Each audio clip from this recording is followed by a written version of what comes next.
களம்புகத் துடித்து நின்ற உனக்கு வெற்றிச் சாறு கிடைத்துவிட்டது. உண்டு மகிழ்ந்தாய். உன் புன்னகைதான் அதற்குச் சான்று என்பது யாருடைய உரை? அறிஞர் அண்ணா.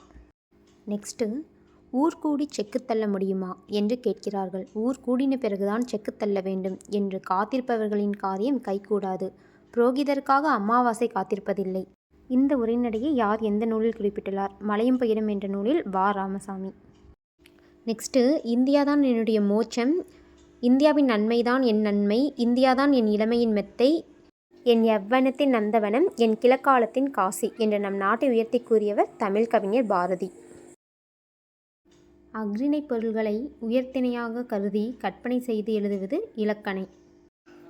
வாழையின் கமுகும் தாழ்குலைத் தெங்கும் மாவும் பலாவும் சூழடுத்து ஓங்கிய தென்னவன் சிறுமலை திகழ்ந்தோன்றும். இச்சிலப்பதிகார அடியிலுள்ள சிறுமலை எந்த மாவட்டத்தில் உள்ளது? திண்டுக்கல்.